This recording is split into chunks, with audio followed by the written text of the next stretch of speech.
My wife ignored my calls all day. The phone's unanswered ring pulsed like a heartbeat in my ear, each unanswered call tightening the knot in my chest. It was 9:47 p.m., and Sarah hadn't picked up since morning. 12 calls, 6 texts, all swallowed by silence. The living room felt too big, the leather couch cold under my thighs, the ticking of the wall clock a mocking rhythm. Her smirk when she finally walked through the door at 10 p.m., lipstick smudged, hair slightly mussed, hit me like a fist. "You know what?" she said, her voice a blade wrapped in velvet, daring me to ask. I didn't. Not yet. My throat burned with questions, but my heart clung to the fragile hope that I'd misunderstood. Sarah tossed her purse onto the counter, the clink of her keys echoing in the quiet. She smelled of something unfamiliar, cologne, sharp and musky, not mine. "Long day," she offered, unprompted, her eyes avoiding mine as she kicked off her heels. The lie hung heavy, like damp air before a storm. I noticed the way her fingers fidgeted, twisting her wedding ring, a nervous tick she hadn't had in years. The day had started normally. Coffee brewed at 6 a.m., her laughter over my terrible pancake flip, a kiss that lingered just long enough to feel real. But by noon, her phone went to voicemail. By 3 p.m., my text sat unread. I'd rationalized it. She was swamped at work, her phone died, she was in a meeting. But the excuses crumbled as the hours stretched. I paced our apartment, the hardwood creaking underfoot, the city's hum outside our window a distant roar. I checked her location app, disabled. My stomach churned, a sickening mix of dread and denial.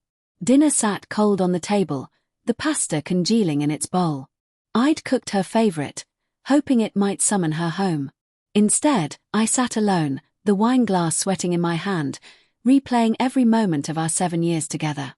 The late nights she'd blamed on deadlines. The new perfume she'd started wearing. The way she'd stopped asking about my day. Small cracks I'd ignored, too afraid to peer into the abyss they hinted at. When she spoke again, her voice was casual, too casual.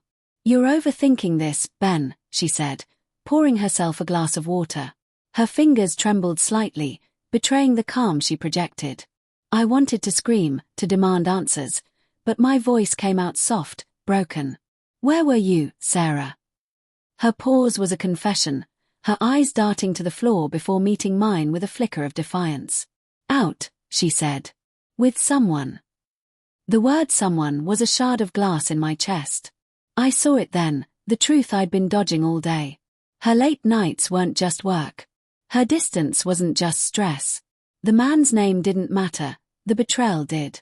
My mind raced, piecing together fragments, the colleague she mentioned too often, the client dinners that left her flushed, the way her laughter had felt rehearsed lately. I wanted to hate her, but love clung stubbornly, a vine wrapped around my ribs. "Why?" I whispered, the question raw, childlike. Her smirk faded, replaced by something softer, guilt, maybe, or pity.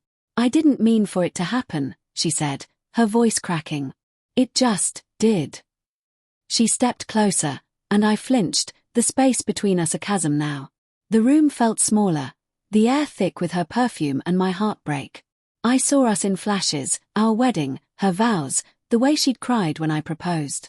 Had it all been a lie? The truth spilled out in halting words. "Months," she said. "A coworker. A mistake that grew into something she couldn't stop." Each word was a hammer, shattering the life I thought we had. I wanted to rage, to break something, but all I could do was sit, hands shaking, as she unraveled our marriage. "I still love you," she said, and I laughed, a bitter, choking sound. Love didn't do this. Love didn't smirk at 10 p.m. with another man's scent on your skin.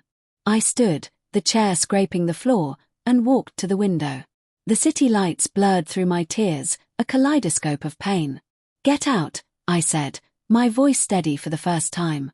She froze, her breath catching, as if she hadn't expected this. I hadn't either. But the words felt right. Final. She grabbed her purse, her heels clicking as she left, the door's soft click louder than any scream. Alone, I sank to the floor, the cold wood pressing against my knees. The silence was deafening, but in it, I heard the truth. She'd been gone long before tonight. And maybe, deep down, I'd known.